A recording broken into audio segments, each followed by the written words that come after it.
ഈ അടുത്ത കാലത്ത് ക്ലിനിക്കിൽ ഒരു പേഷ്യൻ്റ് വന്നിരുന്നു. പുള്ളി ഒരു ടീച്ചറായിരുന്നു. ആ പേഷ്യൻ്റ് വളരെ സങ്കടത്തോടുകൂടിയാണ് വന്ന് പറഞ്ഞത്. കാരണം ആ പേഷ്യൻ്റ് വരാനുള്ളൊരു കാരണം പുള്ളിയുടെ ഒരു ഫ്രണ്ട്, അവരുടെ ഒരു റിലേറ്റീവ് നമ്മുടെ അടുത്ത് വന്ന് അസുഖം മാറിയതുകൊണ്ടാണ് വന്നത്. ഡോക്ടറെ വളരെ സങ്കടത്തോട് പറയാം, ഡോക്ടറെ എനിക്ക് വായ്നാറ്റാണ്. കാരണം അതുകൊണ്ട് ഞാനൊരു ടീച്ചറാണ്, അതുകൊണ്ട് എനിക്ക് സ്റ്റുഡൻസുമായിട്ട് സംസാരിക്കാൻ പറ്റുന്നില്ല. സ്റ്റാഫ് റൂമിൽ ഇരുന്ന് കാര്യങ്ങൾ സംസാരിക്കാൻ പേടിയാണ്, ഇല്ലെങ്കിൽ ആൾക്കാരായിട്ട് കമ്മ്യൂണിക്കേറ്റ് ചെയ്യാൻ വളരെ ബുദ്ധിമുട്ടാണ്.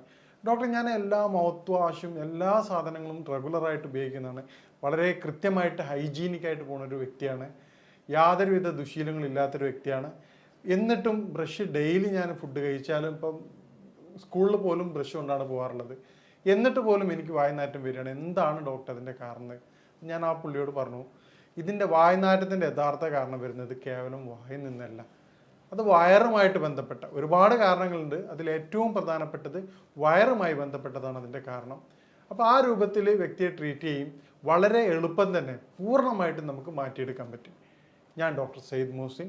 ഇന്ന് നമ്മൾ സംസാരിക്കാൻ പോകുന്ന വിഷയം വായ്നാറ്റത്തിൻ്റെ കാരണം എന്താണ്, ഏത് തരത്തിൽ അത് നമുക്ക് പരിഹരിക്കാം, എന്തൊക്കെ രൂപത്തിൽ അത് വരാതിരിക്കാനുള്ള മുൻകരുതൽ എടുക്കാം എന്നാണ് സംസാരിക്കുന്നത്.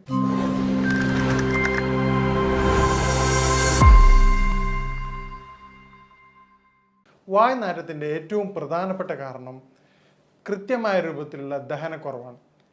ദഹനക്കുറവ് കാരണം വായ്നാറ്റുള്ള വ്യക്തികളെ നമ്മൾ പരിശോധിക്കുകയാണെങ്കിൽ 90% രോഗികളും അവർ കഫവുമായി ബന്ധപ്പെട്ട രോഗികളായിരിക്കും. അവർക്ക് കഫത്തിൻ്റെ ബുദ്ധിമുട്ട് ഉണ്ടാവാറുണ്ട്. കഫത്തിൻ്റെ വർധനവ് ശരീരത്തിൽ ദഹന പ്രക്രിയ അത് വളരെയധികം വീക്കാക്കും.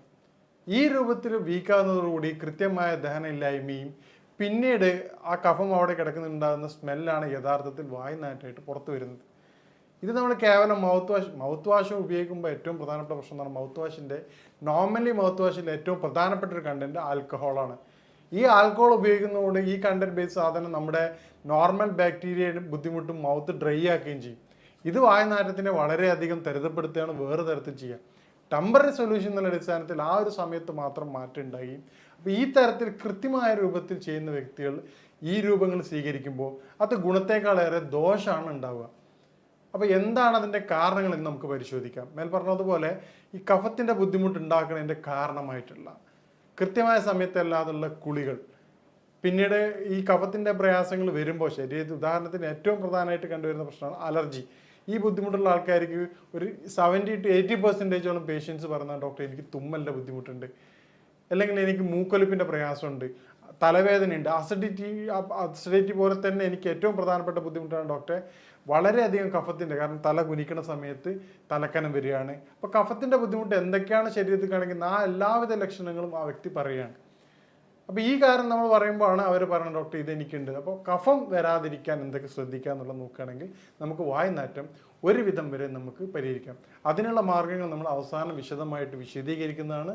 ഇനി മറ്റൊരു പ്രധാനപ്പെട്ട കാരണമാണ് കോൺസ്റ്റിപ്പേഷൻ.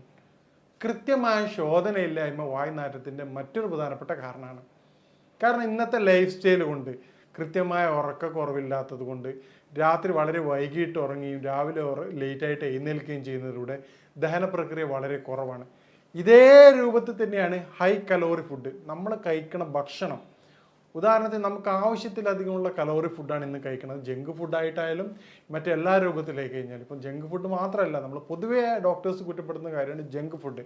ജങ്ക് ഫുഡ് കുറ്റപ്പെടുത്തേണ്ട വേണം, യാതൊരു സംശയമില്ല. പക്ഷേ നമ്മൾ അറിയാതെ സൈഡിലൂടെ സംഭവിക്കുന്ന വേറൊരു കാര്യമുണ്ട്, അത് എണ്ണ പലഹാരങ്ങളാണ്.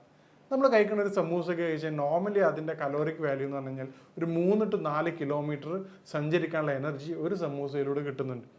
ഈ തരത്തിൽ നമ്മൾ ചായ കുടിക്കുന്ന സമയത്ത് 3-4 സമൂസ അല്ല 2-3 സമൂസ കഴിച്ച് ആ വ്യക്തി വരെ ബൈക്കിലാണ്, ആ തൊട്ടടുത്ത ഓഫീസ് പോയിട്ട് വീണ്ടും വെറുതെ ഇരിക്കുകയാണ്.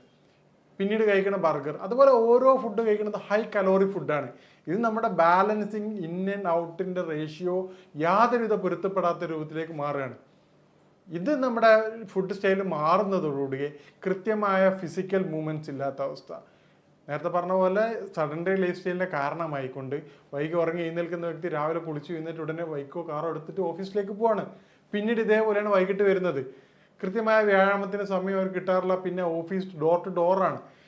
ഫിസിക്കൽ മൂവ്മെൻറ്റ്സ് വളരെ കുറവാണ്. ഉദാഹരണത്തിന് പണ്ടൊക്കെ ട്രെയിനിൽ പോകുന്ന വ്യക്തികളാണെങ്കിൽ കുഴപ്പമില്ല, സ്റ്റേഷൻ നടക്കുന്ന ബുദ്ധിമുട്ടുണ്ടായിരുന്നു.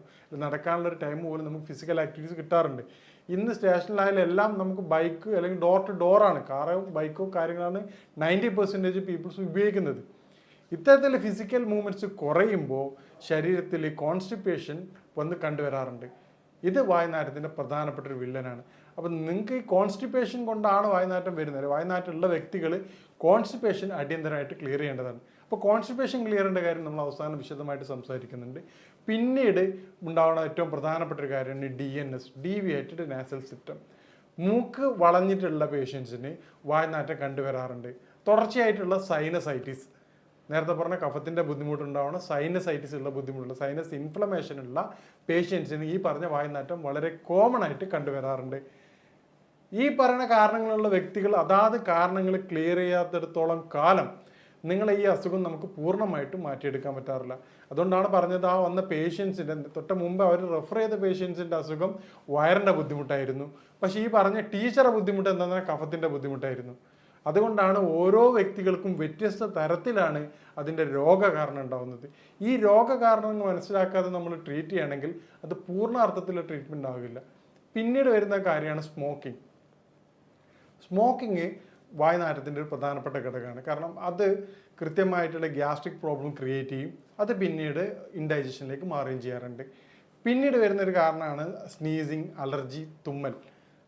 തുമ്മൽ നേരത്തെ പറഞ്ഞ പോലെ എന്തുകൊണ്ടാണെന്ന് വായുനാറ്റത്തെ കാരണം എന്ന് പറഞ്ഞാൽ തുമ്മലുള്ള വ്യക്തികൾക്ക് കഫം വർദ്ധിക്കുകയും പിന്നീട് അത് ബോഡിയിൽ ദഹന സംവിധാനം കുറയ്ക്കുകയാണ് ചെയ്യാറുള്ളത്. നേരത്തെ പറഞ്ഞാൽ പിന്നീടുള്ള കുറേ കാര്യങ്ങളാണ് നമ്മുടെ സഡൻഡറി ലൈഫ് സ്റ്റൈൽ മാറ്റുകയാണെങ്കിൽ നമുക്ക് വായുനാറ്റം ഒരു പരിധി വരെ തടയാവുന്നതാണ്. സഡൻഡറി ലൈഫ് സ്റ്റൈൽ ഏറ്റവും പ്രധാനമാണ്. ഫുഡും കൂടെ അതിൻ്റെ ഭാഗമാണ്. കാരണം നമ്മൾ ഹെവി ഫുഡ് കഴിക്കുകയും രാത്രി കാലങ്ങളിൽ നമുക്ക് ഈ പറഞ്ഞതുപോലെ സലാഡ് ഐറ്റംസ് കഴിച്ചിട്ടില്ലെങ്കിൽ അത് പിന്നീട് കോൺസ്റ്റിപ്പേഷൻ കാര്യങ്ങളും മാറാറുണ്ട്. അതും വായുനാറ്റത്തിൻ്റെ പ്രധാനപ്പെട്ട ഒരു കാരണമാണ്. ഇനി വായുനാറ്റം എന്താണെന്നും എന്താണ് അതിൻ്റെ പ്രതിവിധികളെന്നും നമുക്ക് പരിശോധിക്കാം. ഈ കോൺസ്റ്റിപ്പേഷൻ പോലെ തന്നെ കഴിഞ്ഞിട്ടുള്ള പിന്നീടുള്ള പ്രധാനപ്പെട്ട ഒരു അസുഖമാണ്, അത് പൊതുവെ സ്ത്രീകളിലാണ് കണ്ടുവരാറുള്ളത്, വെള്ളപ്പൊക്ക്, വൈറ്റ് ഡിസ്ചാർജ്. ഈ വൈറ്റ് ഡിസ്ചാർജ് ഉള്ള വ്യക്തികൾക്ക് പ്രധാനമായിട്ടും ശരീരത്തിന് ചൂട് കൂടുതലായിട്ട് അനുഭവപ്പെടാറുണ്ട്. ഈ ചൂട് അനുഭവപ്പെടുമ്പോൾ അത് ശരീരത്തിൻ്റെ ദഹന പ്രക്രിയ വളരെയധികം വീക്കാക്കാറുണ്ട്. ഇതാണ് ഇൻഡൈജഷനായിട്ട് മാറുകയും പിന്നീട് വായുനാറ്റം. ചില പേഷ്യൻസ് പറയാറുണ്ട്, ഡോക്ടറെ സങ്കടത്തോടുകൂടെ പറയാം, ഡോക്ടറെ എൻ്റെ മകളും പിന്നെ ഭർത്താവൊന്നും എന്നോട് ഈ പ്രശ്നം പറഞ്ഞിട്ടുണ്ടായിരുന്നില്ല, എൻ്റെ കൂടെ ജോലി ചെയ്യുന്നവരാണ് ഈ പ്രയാസം പറഞ്ഞത്.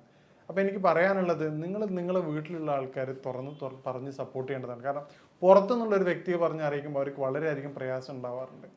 മേൽപ്പറഞ്ഞ കാരണങ്ങൾ നമ്മൾ പരിശോധിക്കുകയാണെങ്കിൽ നമുക്ക് വായുനാറ്റം എന്നുള്ള കാര്യം നമുക്ക് പൂർണ്ണമായിട്ടും മാറ്റിയെടുക്കാവുന്നതാണ്. ഇനി എങ്ങനെ നമുക്ക് വായുനാറ്റങ്ങൾ നേരിടാം എന്നുള്ളതാണ്. വായുനാറ്റത്തിൻ്റെ ഏറ്റവും പ്രതിവിധിയായിട്ട് പറഞ്ഞത് കാരണങ്ങൾ അറിഞ്ഞു. ഉദാഹരണത്തിന് ഇപ്പം വ്യത്യസ്തമായ രൂപത്തിലാണ് അതിൻ്റെ എഫക്റ്റ് ചെയ്യണത്. നേരത്തെ പറഞ്ഞ ഏറ്റവും പ്രധാനമായിട്ട് കാരണം കഫത്തിൻ്റെ ബുദ്ധിമുട്ടാണ്. ശരീരത്തിൽ കഫത്തിൻ്റെ പ്രയാസമുള്ള വ്യക്തികൾ, ഓരോ വ്യക്തികൾക്കും നേരത്തെ പറഞ്ഞ കാരണം കൃത്യമായിട്ട് നിങ്ങൾ ഐഡൻറ്റിഫൈ ചെയ്യേണ്ടതാണ്. എന്നാൽ മാത്രമേ ഇത് നമുക്ക് പൂർണ്ണമായിട്ട് പരിഹാരം ലഭിക്കുകയുള്ളൂ. അപ്പോൾ കഫത്തിൻ്റെ ബുദ്ധിമുട്ടുള്ള പേഷ്യൻ്റ് ആണെങ്കിൽ അവർ കൃത്യമായിട്ട് ചെയ്യേണ്ടത് രാവിലെ വെറും വയറ്റിൽ 1/2 ടീസ്പൂൺ തേനിനകത്ത് ഒരു 1 ഗ്രാം ചുക്ക് നിർബന്ധമായിട്ട് കഴിക്കേണ്ടതാണ്. അതുപോലെ തന്നെ പിന്നെ നമ്മുടെ കുളിയുടെ സമയം കൃത്യമായിട്ട് പരിശോധിക്കേണ്ടതാണ്. 11 മണിക്ക് ശേഷം തല കുളിക്കാതിരിക്കാൻ പ്രത്യേകം ശ്രദ്ധിക്കണം. ഈ 2 കാര്യങ്ങൾ ചെയ്യുന്നതിലൂടെ കഫത്തിൻ്റെ ബുദ്ധിമുട്ടുള്ള വ്യക്തികളുടെ പ്രയാസങ്ങൾ നമുക്ക് ഒരു പരിധി വരെ തടയാൻ സഹായിക്കാറുണ്ട്. ഇതുപോലെ തന്നെ അവർ ഉപയോഗിക്കുന്ന വെളിച്ചെണ്ണ, ഏത് ഹെയർ ഓയിൽ ഉപയോഗിക്കുകയാണെങ്കിലും അതിൽ 1-2 വെളിച്ചെണ്ണയിൽ 1-2 കുരുമുളക് കൂടി ഇട്ടതിന് ശേഷം ഉപയോഗിക്കുകയാണെങ്കിൽ അത് കഫത്തിൻ്റെ ഇറക്കം വളരെ ഫലപ്രദമായിട്ട് തടയാൻ സഹായിക്കുന്നതായിട്ട് കണ്ടുവരാറുണ്ട്. പിന്നീട് നമ്മൾ കോൺസ്റ്റിപ്പേഷനുള്ള പേഷ്യൻസിനാണെങ്കിൽ രാത്രി നിർബന്ധമായിട്ടും നിങ്ങൾ സലാഡ് ഉപയോഗിക്കേണ്ടതാണ്. അതുപോലെ തന്നെ നിങ്ങൾ സലാഡിൻ്റെ ഒപ്പം തന്നെ കക്കരി, പപ്പായ എന്നീ ഫ്രൂട്ട്സുകൾ ഉപയോഗിക്കുക. ഒരു വ്യക്തിക്ക് എന്ത് ഭക്ഷണം കഴിച്ചാലാണോ ദഹനത്തിന് സഹായിക്കുന്നത് ആ ഭക്ഷണ സാധനങ്ങൾ നിർബന്ധമായി ഉൾപ്പെടുത്തേണ്ടതാണ്. എല്ലാ വ്യക്തികളും നിർബന്ധമായിട്ടും 1/2 മണിക്കൂറെങ്കിലും ഫിസിക്കൽ മൂവ്മെൻറ്റ്സ് നിർബന്ധമായിട്ട് ചെയ്യേണ്ടതാണ്. കാരണം ഫിസിക്കൽ മൂവ്മെൻറ്റ് ശരീരത്തിൻ്റെ വളരെയധികം അത്യാവശ്യമായിട്ടുള്ള ഘടകമാണ്. ഇന്നത്തെ എല്ലാ ലൈഫ് സ്റ്റൈൽ ഡിസോർഡേഴ്സിൻ്റെയും അടിസ്ഥാന കാരണം ഫിസിക്കൽ മൂവ്മെൻറ്റ്സിൻ്റെ കുറവാണ്. പിന്നീട് നമുക്ക് ചെയ്യാൻ പറ്റുന്ന കാര്യമാണ് നേരത്തെ പറഞ്ഞ പോലെ വൈറ്റ് ഡിസ്ചാർജ് ഉള്ള സ്ത്രീകളിൽ, വയറിന് ബുദ്ധിമുട്ടുള്ള സ്ത്രീകളിൽ നമുക്ക് ചെയ്യാൻ പറ്റുന്ന കാര്യമാണ് തേൻ നെല്ലിക്ക. വയറിൽ ചൂട് കുറച്ച് തണുപ്പാക്കി മരുന്ന്, തൈര് ധാരാളം ഉപയോഗിക്കാവുന്നതാണ്. അതുപോലെ തന്നെ ജീരകത്തിൻ്റെ വെള്ളം, ഉച്ചയ്ക്ക് ഭക്ഷണം കൊണ്ടുപോകുന്നൊപ്പം തന്നെ ജീരകത്തിൻ്റെ വെള്ളം കൊണ്ടുപോവുകയാണെങ്കിൽ അത് ഡൈജഷൻ വളരെ സുഗമമാക്കുകയും അത് വായുനാറ്റത്തെ കുറച്ച് കണ്ടുവരാറുണ്ട്. ഇതുപോലെ നമുക്ക് സിമ്പിളായിട്ട് നാച്ചുറൽ മൗത്ത് വാഷായിട്ട് ഉപയോഗിക്കാൻ പറ്റുന്ന സാധനമാണ്. പിന്നെ ഇലാച്ചി, ഏലക്കായ 1-2 എടുത്തിട്ട് പ്രത്യേകം ശ്രദ്ധിക്കുക, പെപ്റ്റിസൈഡ് ഉപയോഗിച്ചതാണ് മാർക്കറ്റിൽ അവൈലബിൾ. അതുകൊണ്ട് അതിൻ്റെ പുറം ഭാഗം ഒഴിവാക്കിക്കൊണ്ട് കുരുക്കൾ മാത്രം ചവച്ചെടുക്കുന്നത് വളരെയധികം ഫലപ്രദമായിട്ട് കണ്ടുവരാറുണ്ട്. പണ്ട് കാലങ്ങളിൽ ആൾക്കാർ ഇരട്ടി മധുരം, ഒരു ചെറിയൊരു കഷ്ണം ഇരട്ടി മധുരം എടുത്തിട്ട് ഒരു ചെറിയൊരു പീസ് എടുത്ത് ഇടയ്ക്ക് വായിൽ വെച്ച് ചവക്കുന്നത് കഫത്തിൻ്റെ ബുദ്ധിമുട്ട് കുറയ്ക്കാൻ വളരെയധികം സഹായിക്കാറുണ്ട്. ഈ തരത്തിലൂടെ കൺട്രോൾ ചെയ്യുകയാണെങ്കിൽ നമുക്ക് വായ്നാറ്റം എന്നുള്ളത് വളരെ എളുപ്പം തന്നെ പൂർണ്ണമായിട്ട് മാറ്റിയെടുക്കാവുന്നതാണ്. ഇനി വായ്നാറ്റം നേരത്തെ പറഞ്ഞതുപോലെ നമ്മുടെ പേഷ്യൻസിന് മാറുന്നതിൻ്റെ കാരണം അവരുടെ യഥാർത്ഥ കാരണം കണ്ടെത്തുന്നതിലൂടെയാണ്. മേൽപ്പറഞ്ഞ കാരണങ്ങളിലൂടെ നമുക്ക് വായ്നാറ്റത്തിൻ്റെ കാരണം മനസ്സിലാക്കിക്കൊണ്ടാണ് നമ്മുടെ ക്ലിനിക്കുകളിൽ രോഗികളെ പരിശോധിച്ച് കൃത്യമായ ചികിത്സ കൊടുക്കുന്നത്. ഇതിലൂടെയാണ് നമുക്ക് പൂർണ്ണമായിട്ട് അത് മാറ്റം കൊടുക്കാവുന്നത്. അപ്പം നിങ്ങൾക്കും നിങ്ങളുടെ കാരണം കണ്ടെത്തിക്കൊണ്ട് പൂർണ്ണമായിട്ടും അതിൻ്റെ പരിഹാരം നേടുകയാണെങ്കിൽ നിങ്ങൾക്കും വായ്നാറ്റം പൂർണ്ണമായിട്ട് മാറ്റാവുന്നതാണ്. ഞാൻ പറഞ്ഞതുപോലെ എന്താണ് നിങ്ങളുടെ വായ്നാറ്റത്തിൻ്റെ കാരണം എന്നുള്ളത് നിങ്ങൾ കൃത്യമായിട്ട് മനസ്സിലാക്കുക. ഈ രൂപത്തിൽ മനസ്സിലാക്കിയിട്ട് അതിൻ്റെ പ്രതിവിധി തേടുകയാണെങ്കിൽ നിങ്ങളുടെ വായ്നാറ്റം നിങ്ങൾക്ക് പൂർണ്ണമായിട്ടും മാറ്റാവുന്നതാണ്. ഇനി ഇതുമായിട്ട് ബന്ധപ്പെട്ട സംശയങ്ങളും കാര്യങ്ങളും നിങ്ങൾക്ക് ബന്ധപ്പെടാവുന്നതാണ്. ഇനി മറ്റൊരു വിഷയമായിട്ട് കാണാം. നന്ദി.